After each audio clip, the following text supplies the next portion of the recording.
Que el Señor nos bendiga, hermanos. Mire, cuando uno lee la Biblia, el intelecto natural, el intelecto natural que uno tiene para tratar de comprender estas cosas, son como lentes sucios, hermano, o de color. Es decir, siempre el intelecto nos engaña, hermano. Y nosotros leemos y creemos entender, pero estamos entendiendo conforme a nuestro intelecto natural y no conforme a lo que el Espíritu quiere decir. Por eso es tan importante cuando leemos y meditamos en las cosas del Señor, ver cada palabra con mucha atención y escudriñar. Y por eso voy a aclarar algunos malos conceptos que tenemos y que son frutos de nuestro intelecto, no de la palabra del Señor. Primero que nada quiero ubicarlos en el contexto de su palabra. Recuerden que venimos hablando de nuestras dos naturalezas, porque el primer verso, la primera palabra dice hermanos, por lo tanto se refiere a creyentes. Esta palabra que está aquí es para creyentes. Y cuando le hablo de las dos naturalezas, también por las escuelas dominicales pasadas,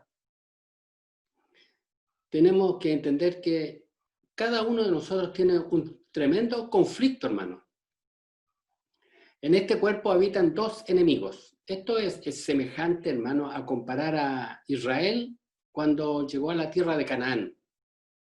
Israel viene a ser la naturaleza espiritual y los cananeos vienen a ser la naturaleza carnal. Hay un tremendo conflicto, hay una lucha territorial, y recuerde que Dios le dijo a Israel que sacara a esas naciones de raíz. Incluso aparece el término por ahí en la Biblia cuando dice, no dejes meante con vida. Aún los pequeñitos, ¿sí? Y cuando habla de pequeñitos, no juzguemos moralmente diciendo cómo va a matar a los niñitos. No, hermano, se está refiriendo hasta los pecados más pequeños e insignificantes tienen que ser desarraigados. De ninguna manera pueden ser tolerados,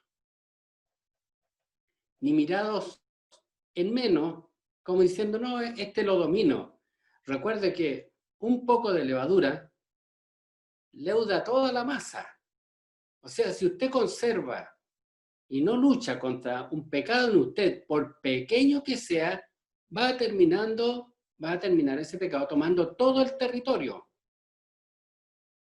El error de Israel fue que entró a la tierra y empezó a hacer negociaciones y no a expulsarlos. Y es más, en algún momento los tuvo por tributarios, es decir, les cobraba impuestos. Entonces dijeron, no los he hecho, no tengo que luchar y me pagan dinero. Que es muchas veces lo que nosotros creemos al conservar ciertas cosas que siempre van a dañar nuestra naturaleza espiritual. ¿Por qué le digo esto? Para que entienda que estamos en un conflicto, en un campo de batalla. Y el conflicto se lucha aquí adentro, hermano, en su interior. Hemos visto, ¿verdad?, cuáles son las obras del enemigo, cuando dice las obras de la carne. Y son con ellas con las cuales tenemos contienda todos los días. Y están en nuestras entrañas, hermano. Dominan, es todo un cuerpo, es un tremendo ejército. Y en ese conflicto estamos todos los creyentes, absolutamente todos. Si usted no tiene este conflicto, entonces usted no es creyente. Si usted cree que es perfecto, bueno y que ya lo logró todo, con casi certeza le digo, usted no es creyente. Ahora, si se ha ubicado en el contexto, un conflicto, una batalla, imagine cuando vemos las películas de guerra que avanzan unos soldados y pelean contra otros, una guerra Es cruenta, hermano. Es cruenta. Y en este conflicto estamos todos. Y ahora vamos a la palabra del Señor que dice, hermanos, si alguno fuere sorprendido en alguna falta,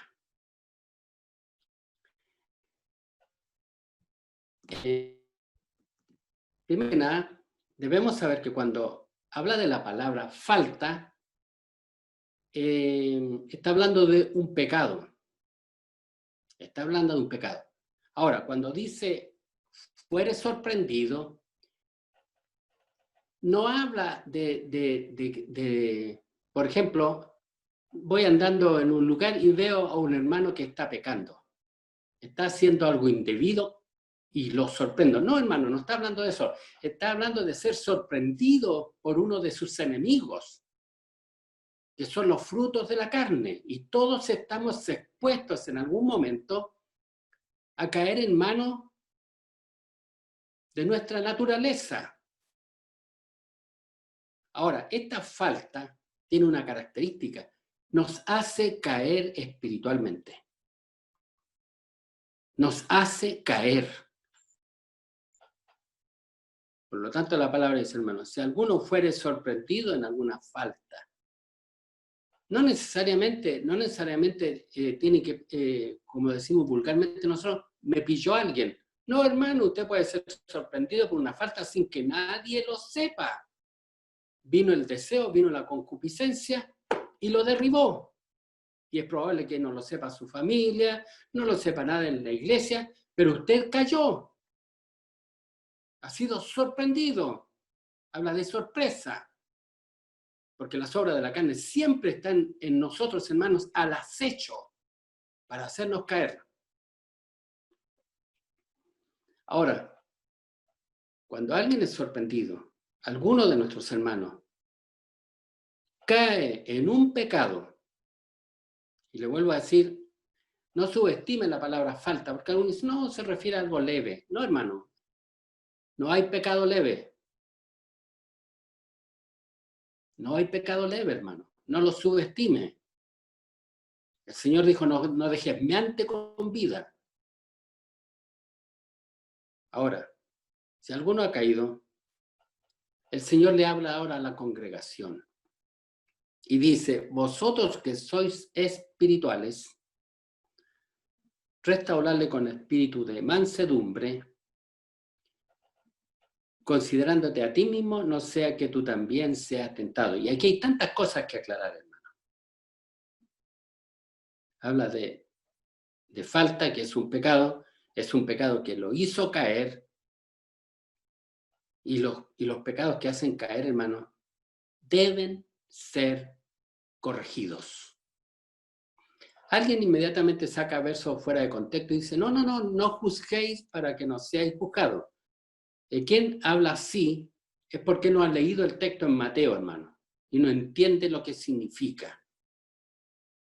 No entiende. Para empezar, la palabra del Señor dice, vosotros que sois espirituales. Cuando está hablando este término, vosotros que sois espirituales, quiere decir ustedes que andan conforme al Espíritu, ustedes que actúan conforme a la palabra de Dios.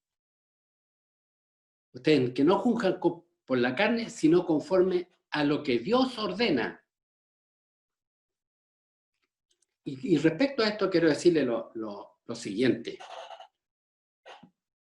Cuando un hermano cae en una falta, no se crea usted con la autoridad de ir a corregirlo. Porque hay una cosa que se llama jurisdicción. Por ejemplo, en este país, si alguien comete un delito, no puede ir cualquiera a juzgarlo, hermano. Existe una instancia que son los tribunales de justicia o el Ministerio Público. Porque muchas veces también nos creemos con el derecho de andar corrigiendo a medio mundo y la verdad es que nos transformamos en entrometidos, involucrándonos en cosas en las cuales no tenemos competencia. Hay gente en la iglesia que de repente sabe del error de un hermano, sabe que el hermano queda en falta y él no teniendo ninguna competencia, lo llama aparte. O llega tempranito a la reunión para llamar al hermano. Si usted es espiritual, usted va a entender si tiene o no tiene competencia en ese asunto. Porque si usted se mete donde no tiene competencia, usted es un chismoso, un entrometido. Y esto es importante, hermano, porque dice, vosotros que sois espirituales. Mire, si usted lee la carta de Judas, va a ver que el apóstata no respeta las potestades superiores, sino que se entromete en lo que bien le parece. Pero aquí dice, pero vosotros que sois espirituales. Vamos a ver un poquito más gráfico esto un poquito más adelante. Lo otro, el asunto debe juzgarse en forma espiritual y no legalista. Le vuelvo a decir, estamos hablando del hermano que cayó en una falta y que lo hizo caer, hermano. No se trata también de que el que tenga autoridad esté en la puerta de la iglesia todos los días para juzgar a todos los hermanos. Recuerde que el Señor nos da la oportunidad de juzgarnos a nosotros mismos constantemente. Pero cuando alguien cae,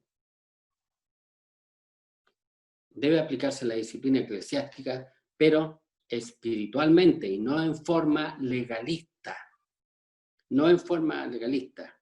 Es decir, quien tiene la autoridad no se debe limitar a juzgar la situación y castigarla, sino que debe limitarse a juzgarla para restaurar al hermano.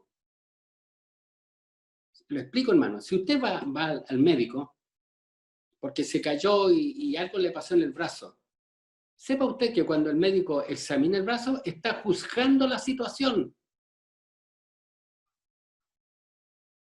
Él está examinando con una radiografía y viendo, él está juzgando esa situación. Pero ¿cuál es el propósito del médico? ¿Retarlo? ¿Insultarlo y tratarlo de torpe? No, hermano.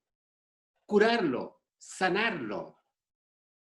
Ese es el propósito de juzgar estas situaciones.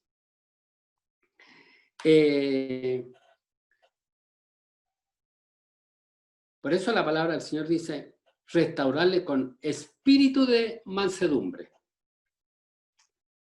Mansedumbre. Hermano, y es importante, mire, la mansedumbre es parte del fruto del espíritu. Pero también este término se malentiende. ¿Qué quiere decir la palabra, hermano? En este contexto, quiere decir con sujeción a la palabra de Dios. Le explico. El que tiene autoridad para llamar al hermano y enrostrarle su pecado a fin de restaurarlo, tiene que hacerlo sujeto a la palabra de Dios y no conforme a lo que él cree correcto. Y por eso habla de sujeción y mansedumbre. Muchos creen que no, y confunden el espíritu de mansedumbre con la tolerancia del pecado, con la permisividad. Y no está hablando eso en la palabra. Mire, hermano, veamos a alguien que fue un extraordinario juez bíblico. Moisés. Si usted ha leído con detención la historia de Moisés, va a ver que tenía que juzgar constantemente al pueblo por sus faltas. Amén. Y dice la Biblia, en Números capítulo 12, verso 3, y Moisés era el hombre más manso de la tierra. Sin embargo, cuando él juzgaba y disciplinaba al pueblo, él se sujetaba a lo que Dios decía, no a su falsa misericordia, sino a lo que Dios establecía. Él se sujetaba a la palabra de Dios para juzgar toda situación conforme a la palabra del Señor. Y le vuelvo a decir, en Números capítulo 12, verso 3 dice, Moisés era el hombre más manso de la tierra. Dice Número, hermano, y aquel varón Moisés era muy manso, más que todos los hombres que había sobre la tierra. ¿Por qué habla de manso? Porque Dios le decía, mira, esto hicieron, castígalo así, y él así lo hacía. Por lo tanto, el juicio de Dios sobre la falta de nuestros hermanos está conforme a la palabra del Señor y no conforme al criterio humano. Porque nosotros muchas veces confundimos la tolerancia con el amor. Muchas veces confundimos la permisividad con el amor de Dios.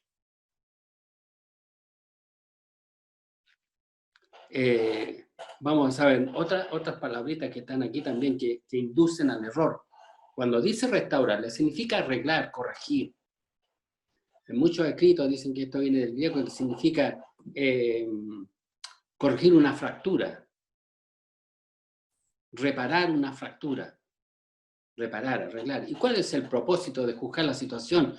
Primero que nada, dice la palabra del Señor, sabiendo con plena comprensión que a causa de nuestra propia debilidad y corrupción, también nosotros alguna vez necesitaremos ser restaurados. Por lo tanto, en esto hay mucho amor y misericordia, hermano. En la permisividad no hay misericordia. No confunda el amor de Dios con su amor humanista. No, no importa. No, no te preocupes. Sí, hermano, preocúpate. ¿Has caído en un error? ¿Espiritualmente has tropezado? Preocúpese y vamos a ver cómo juzga Dios estas situaciones. Hermanos, el rey David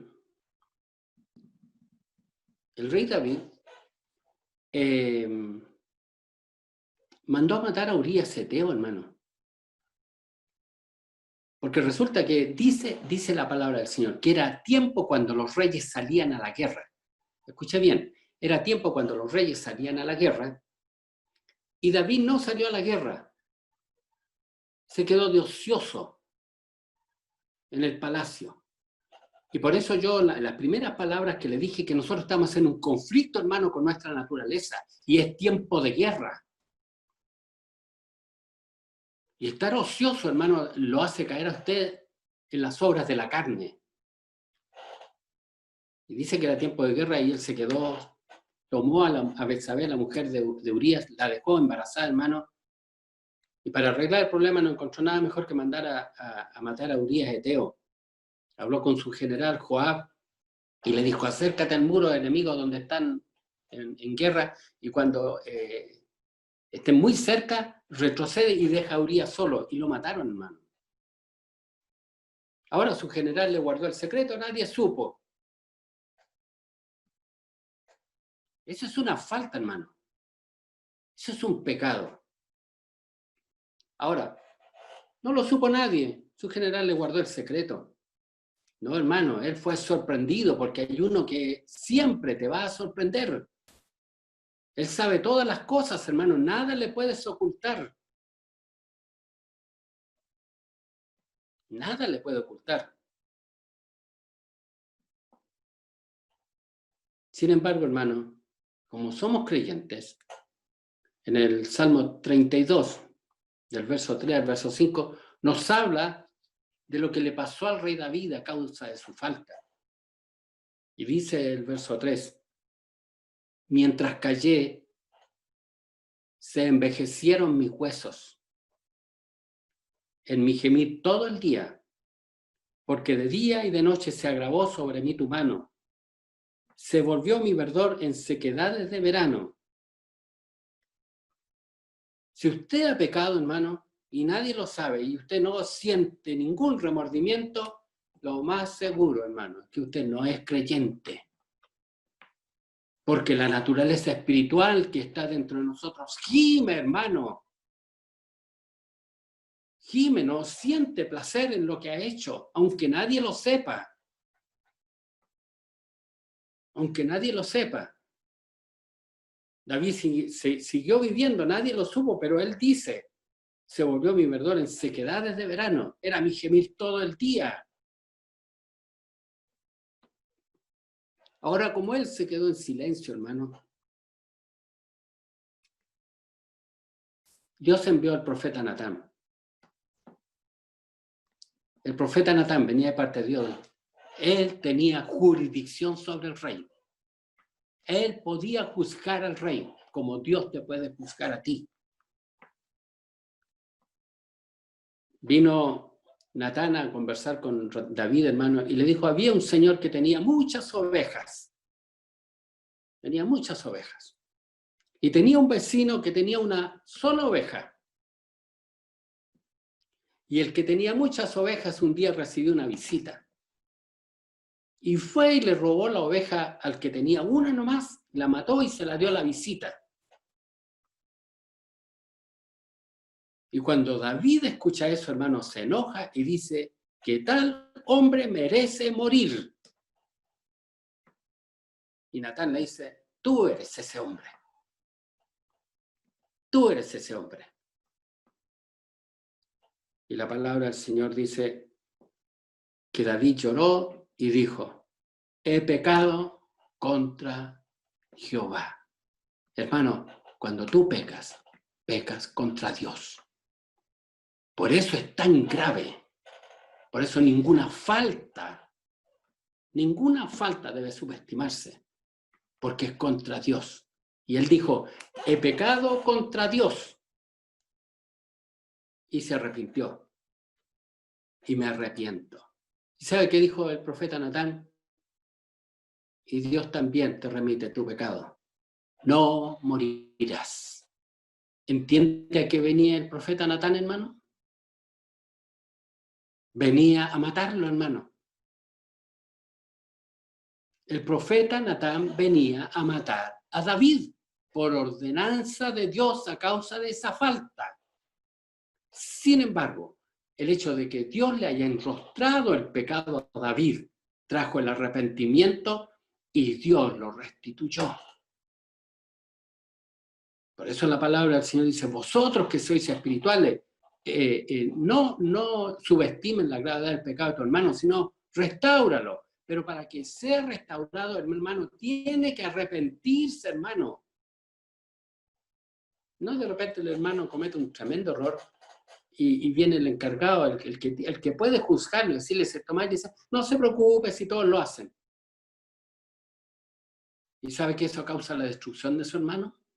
Porque le priva la oportunidad de arrepentirse. Y en esto hay una tremenda misericordia, hermano. No en esa misericordia tolerante que usted practica. Hoy día los predicadores nadie quiere hablar de pecado. El que habla un poquito de los actos que diariamente hacemos y que ofenden a Dios. ¡Qué dura la predicación! ¡Qué dura la predicación! Y rechazamos y no hay arrepentimiento. Dijo David, pequé contra Jehová. Y Natán dijo a David, Jehová también ha remitido tu pecado. No morirás. No morirás. Hermano, los sorprendidos, los hermanos que cometen estas faltas que los hacen caer, no deben ser ignorados, hermano, ni excusados. Deben ser restaurados.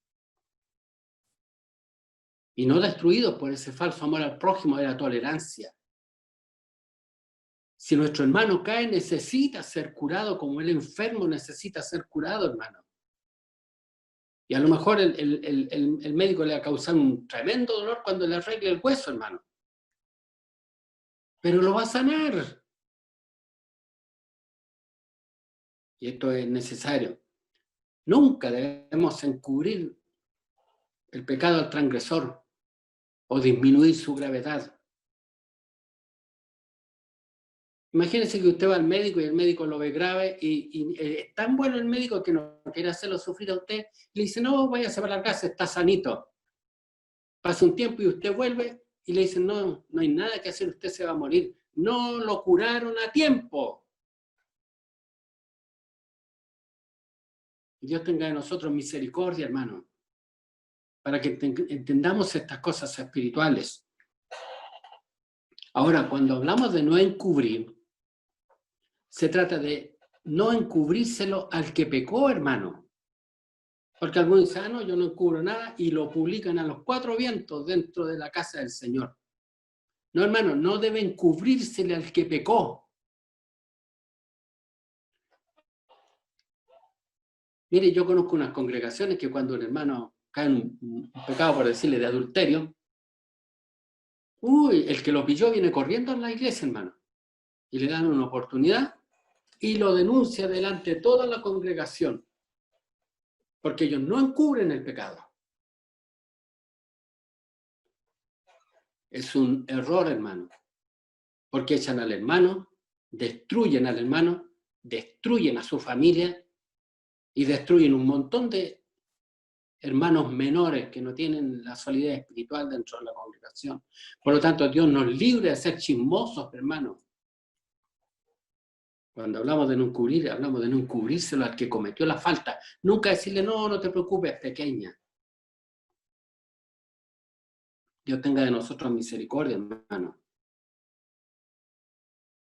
¿Sabe que hay un montón de iglesias hoy día que están hablando de la disciplina eclesiástica, que es bíblica, es correcta, pero la están aplicando en público, hermanos? Denuncian a los hermanos delante de toda la congregación. Los sorprendieron en algo por usted y vienen y lo denuncian. Porque así está escrito. Esos son legalistas, hermanos. Y el legalista se manifiesta en el trato que da el pecado a sus hermanos. El hermano tiene que ser curado, pero no mediante la exhibición pública de su pecado, sino mediante el arrepentimiento que él tenga para con Dios. El reconocimiento, hermano, para el que cae, el reconocimiento cabal de la falta, produce arrepentimiento. Produce arrepentimiento. Y el arrepentimiento traerá consigo el perdón de Dios. Porque al fin y al cabo, hermano, Dios es el que restaura. Usted es un instrumento nomás. Usted puede tener las mejores intenciones, más si Dios no restaura, no hay restauración. Si el pecado lo que quiere es la comunión del hermano con Dios, hermano. Y la congregación tiene que considerarse a sí mismo, cada uno de nosotros, para que si el día de mañana alguno de nosotros cayera, también encontramos esta mano de misericordia. Dice la palabra del Señor, considérate a ti mismo. Y sabe, hermano, el primer pensamiento que viene, que el día de mañana yo quiero, si yo caigo, quiero que me traten bien también. No, hermano, quieres que te traten como a David, hermano. Y Dios quiere que el Espíritu Santo te trate como a David. Para que venga el arrepentimiento. Considérate a ti mismo, esto se refiere a, considera que el día de mañana cuando queda, a ti también te restauren y no que te encubran y te dejen enfermo. La causa se trata para restaurar y no para destruir, pero de ninguna manera ocultar o disminuir la gravedad a quien cometió la falta. No sea que tú también seas tentado. Si yo soy tentado, hermano, y caigo, yo también voy a necesitar lo que hicieron con David, hermano. Que el Espíritu de Dios venga, me hable y que yo pueda decir, he pecado contra Jehová. Como dijo el hijo pródigo, hermano. ¿Y cómo consiguió la restauración? No importa si todos alguna vez nos queremos ir. Todos tratamos mal a los papás. Él fue restaurado cuando dijo, Padre, he pecado contra el cielo y contra ti. Él reconoció la gravedad de su falta. No, si todos lo hacen. No, hermano, él reconoció la gravedad de su falta. Y fue restaurado a la comunión con el Padre. Esto es muy delicado, por lo tanto, no cualquiera puede andar por ahí, hermano, enjuiciando a sus hermanos, si no tiene la jurisdicción. Y jurisdicción significa la autoridad de Dios para hacerlo. Bendito sea el nombre del Señor. No sea que tú también seas tentado. Y volvemos a repetir, hermano. Yo también quiero que ese día todos me guarden el secreto y nadie diga nada. Y no, hermano. Significa que yo también ese día quiero ser restaurado. De eso se trata, hermano. Mire, dice, sobrellevar los unos las cargas de los otros y cumplir así la ley de Cristo. Hermano, si nuestro hermano cayó en una falta, si nuestro hermano cometió un pecado que lo hizo caer, que lo dejó en la casa, que él ya no puede caminar al Señor, no debemos dejar que eso lo aplaste y lo deje botado en el camino. Es como cuando un soldado, hermano, cae herido en la guerra. Uno ve la guerra, ¿verdad? Van los soldados disparando, y de repente uno cae herido al lado y el otro va, se coloca el arma sobre su hombro y toma al amigo y lo lleva un trecho. Eso es sobrellevar, hermano. De eso se trata. Escuchaba un hermano que decía lo siguiente: los evangélicos son el único ejército. Son el único ejército que van todos luchando contra el mismo enemigo, el demonio, el mundo y la carne. Y dijo, pero los evangélicos son el único ejército que cuando uno de los soldados cae herido, los demás lo patean todo en el suelo, hermano. ¿Supiste lo que hizo fulano? Y el otro dice, no te puedo creer. ¿Y dónde está el teléfono? ¿Dónde está el teléfono? Esto no me lo puedo quedar callado. Le vuelvo a repetir, alguien dijo, los evangélicos son el único ejército donde un soldado cae al suelo y los demás lo patean todo en el suelo. Sin embargo, aquí dice, sobrelleva.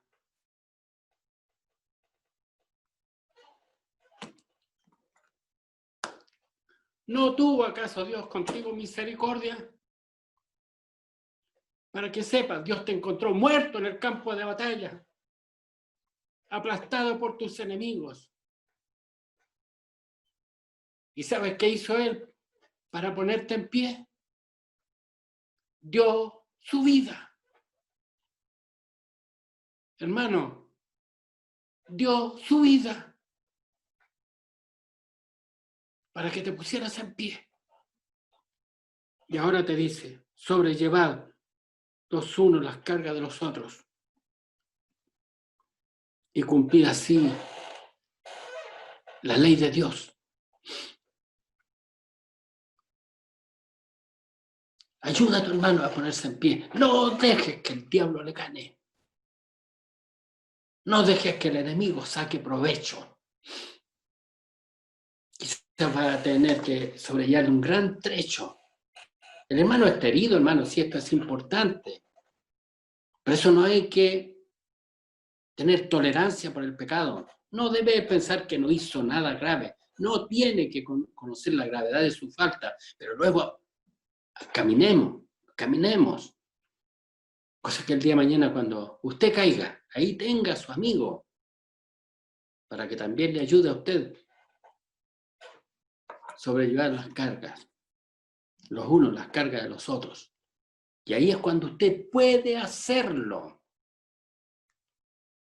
Ahí es cuando puede hacerlo.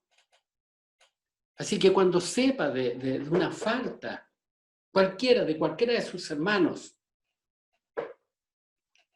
acuérdese de esto, pues, hermano. Acuérdese de esto. No lo señale con el dedo. Ahogado por contarlo. ¿Y quién te lo dijo? ¿Y será verdad? En vez de dolerse por su hermano. Porque el que cree ser algo no siendo nada, a sí mismo se engaña. Nuestra vanidad, hermano, nos dice que somos mejores que los demás. Y es más, si vemos a nuestro hermano caído, con mayor razón, yo soy mejor que ese. Si usted cree eso, entonces usted tiene una imagen falsa de sí mismo. ¿Sabe qué pasa con algunos? Algunos han cometido alguna falta. Voy a hablar de cualquiera. Han sido adúlteros. Ya, pero se tranquilizaron, como dicen por ahí, y ahora están bien. Pero hay otro que cometió un pecado que a mi criterio es mayor que el adulterio. Y ahí uno dice, ah, no, yo nunca llegaría tan bajo. Yo he hecho cosas malas, pero no, a ese nivel no. Y es porque te crees alguien. Hermano, si estás en pie y no has caído, es misericordia de Dios. Nada más. Por lo tanto, no te creas nada, hermano. Allá pues en vosotros hacer sentir que hubo en Cristo Jesús, dice la carta a los filipenses. Y dice, y teniendo a todos los demás por superiores a él mismo. Hermano, ¿consideras a tus hermanos superiores a ti mismo? Porque es lo que manda el Espíritu Santo. ¿Y por qué lo manda? Porque Él nos conoce. Porque Él nos conoce. Somos tan buenos para compararnos. A veces tenemos una familia bien conformada. Tenemos hijos, nuestros hijos están bien casados, está todo ordenadito, todo legal. Van a la iglesia, todo, y se nos va a la cabeza el creernos más que nuestros hermanos. Y la palabra dice bien claro, el que se cree ser algo. Y la siguiente expresión es una afirmación, no siendo nada. Porque al fin y al cabo, hermano, no eres nadie. Si estás en pie, si no hemos sido consumidos, dice el profeta Jeremías, es porque nunca decayeron sus misericordias. Nuevas son cada mañana. Grande es su fidelidad. Por lo tanto, nunca tenga un mayor concepto de su persona.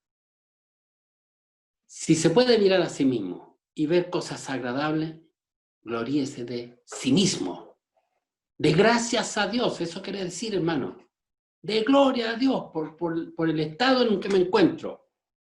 Así que cada uno someta a prueba su propia obra y entonces tendrá motivo de gloriarse solo con respecto de sí mismo y no en otro. Nunca, hermano, nunca se compare con su hermano. Hermano, nunca se compare con su hermano. Si ve una buena familia, si ve un caminar conforme a sus ojos aceptable, de glorias a Dios. Pero jamás lo haga comparándose con su hermano. Como dijo una vez un predicador, dijo, sí soy malo, dijo, pero no tan malo como Hitler. Y el hermano le dijo, te equivocaste, le dijo, porque no es con Hitler que tienes que compararte. Tienes que compararte con Cristo. Y si te comparas con Cristo, entonces eres peor que Hitler. Por lo tanto, jamás se compare con su hermano. Si puede someter a prueba su propia obra y ver algo positivo, cuando dice que gloriese, dice la palabra del Señor, entonces tendrá motivo de gloriarse solo respecto de sí mismo, está en la gloria a Dios por esa misericordia, hermano. Nada más, porque tampoco es mérito suyo. Es fruto de la misericordia y la bondad de Dios. Le vuelvo a repetir, nunca se compare con su hermano, porque cada uno llevará su propia carga. Al final de esta pelea, hermano, al final de esta carrera que estamos corriendo contra nosotros mismos, esta es una carrera individual, hermano. Usted no está corriendo para llegar primero que su hermano. Usted está corriendo para llegar. Y no importa si llega primero o último, lo importante es que llegue. Pero cuando llegue al final, usted va a llegar al tribunal de Cristo. Y ahí será examinado individualmente. No lo van a comparar con nadie. Y si todos vamos en esta carrera, ojalá pueda mirar a su izquierda, a su derecha, adelante y atrás, y ver a sus hermanos. Tenemos las mismas luchas, hermanos. Tenemos los mismos 18 enemigos, las obras de la carne. Y está plagado nuestro cuerpo.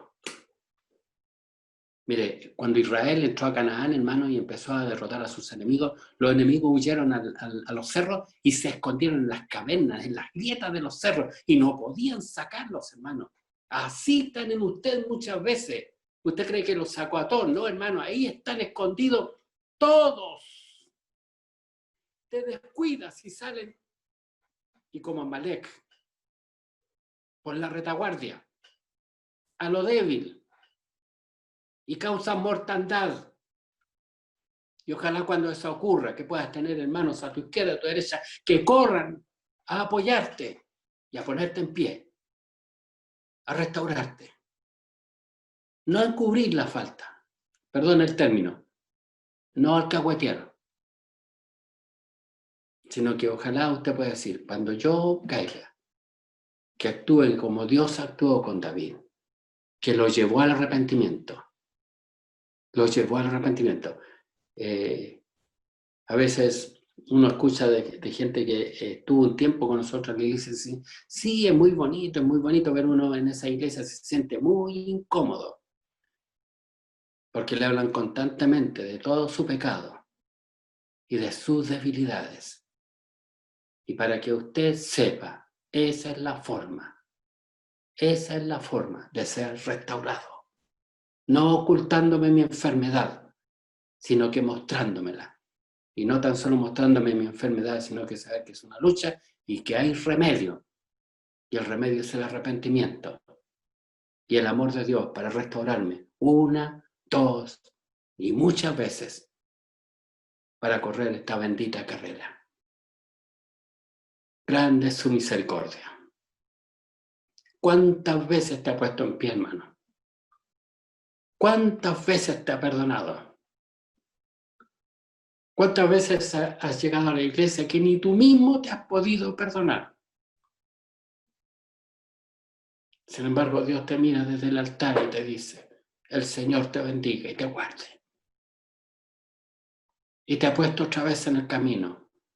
Y hermano, todos tenemos esta lucha y debemos comenzar a actuar como personas espirituales. Deje el chisme. No juzgue a su hermano para condenarlo. Si no tiene jurisdicción, si no tiene autoridad para corregirlo, guarde silencio. Ore por él. Ore por él. Y nunca juzgue a su hermano por su propia vida. Y como yo no lo hago. Si no lo haces es porque Dios de ti ha tenido misericordia.